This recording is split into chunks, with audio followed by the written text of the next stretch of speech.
I acknowledge and agree with their staff and all Indigenous Americans that the United States annual homage observed the second Monday of each October to Christopher Columbus's 1492 implied first discovery is nothing less than a yearly reminder of their losses and a profound source of disrespect. Lacking respect in that his very arrival signifies in symbol all the atrocities perpetuated on a people, their lands, and ultimately their way of life, as well as the continued prejudices and abuses both they and their remaining land and waterways must still endure today. In this light, Columbus Day to me, from this day forward, will not be celebrated for the destruction it has signified up until now, but for the brave and valiant first Americans who continue to fight for their rights over all treaty lands, both held and unceded, and for a more responsible stewardship of this living planet overall.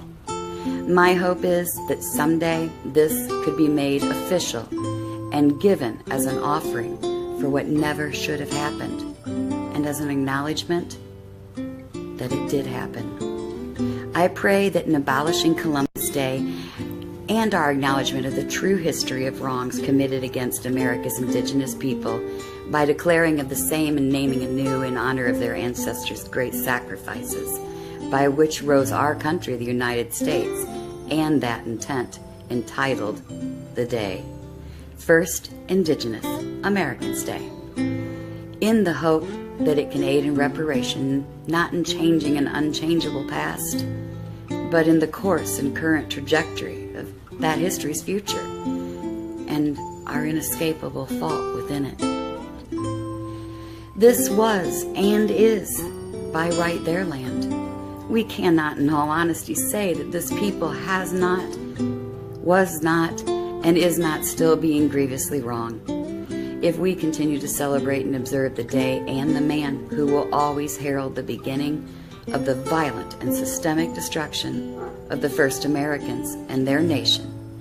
Columbus can be no other for them or myself than a symbolic harbinger and catalyst to all the suffering that followed, and in many ways continues still today, generations after the fact. So, Seven Fires Media Collective, congratulations on your launch day. I hope that you will be a great success and inform many, many people of the news that we need to know.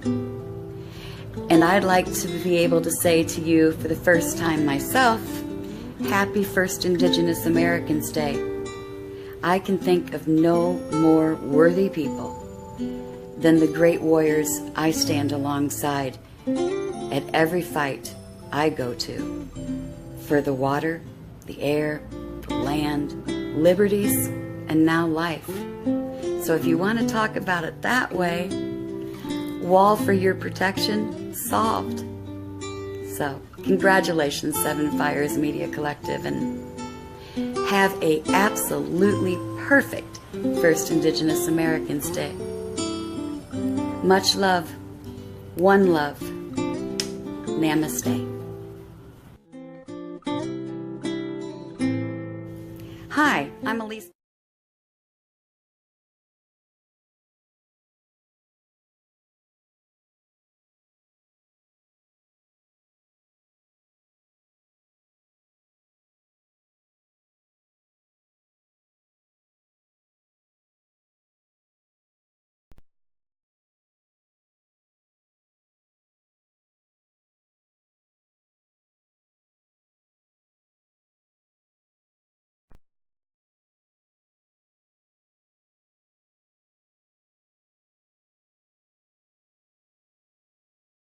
We all remember from school, from growing up, you know, Columbus Day, and there were events in schools and things like that.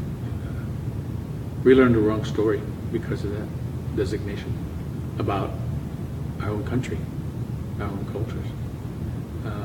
We were, for a long time in our minds, we were a discovered people, as if we needed to be discovered.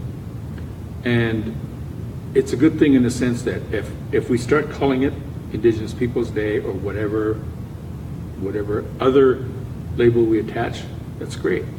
because this is an opportunity for us who are indigenous to tell our own stories.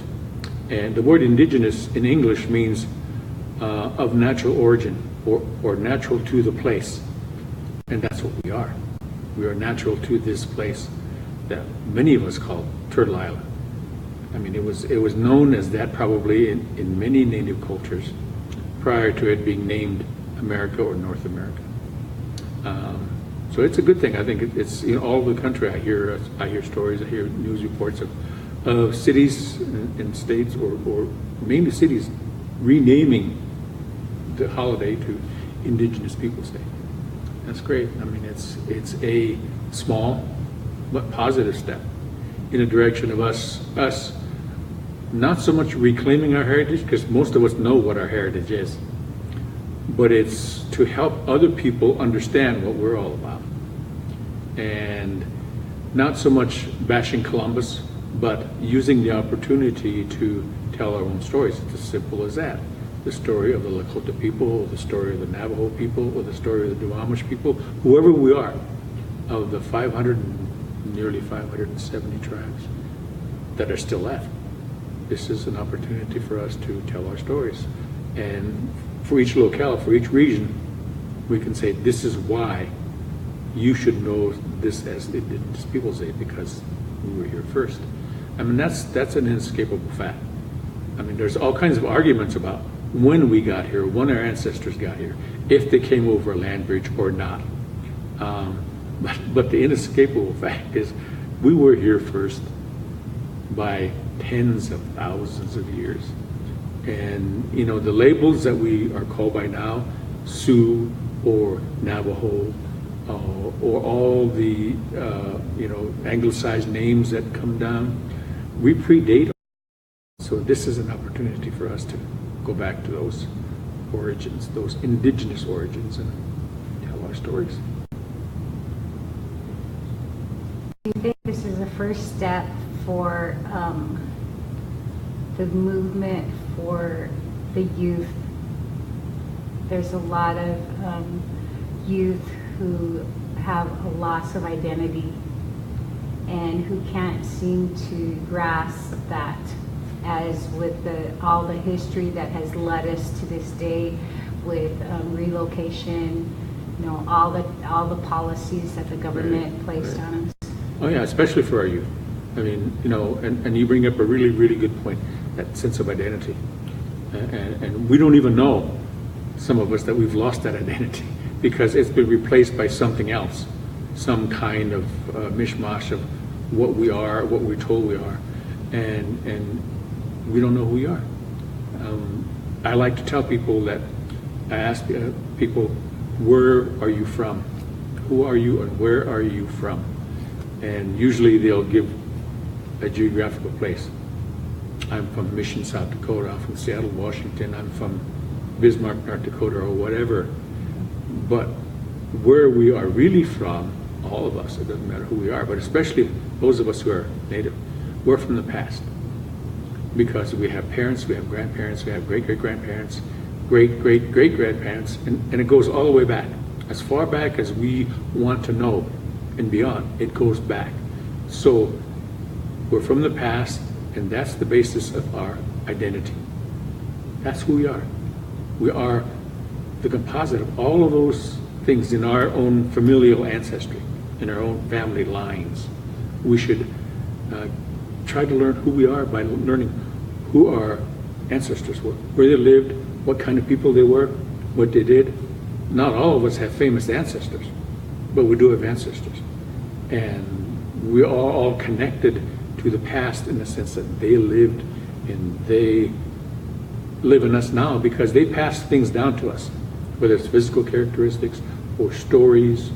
They certainly passed the history down. And some, you know, we're having a lot of, trauma because of what happened in the past. But we should own all of that. We should understand that and know who those people are. So yeah, this is an opportunity for us to reacquaint and teach really anew our young people, our children, our grandchildren, our great-great-grandchildren, who they are, where they came from. It's a simple message, and it's also a profound message. We're still here, and we have been here for God knows how long, tens of thousands of years. We still have viable cultures. Fortunately, there are still some languages that are spoken. We still have a sense of connection to this environment, to the land that we call Grandmother Earth, that we call Turtle Island. So the message is, we're still here. It's as simple as that.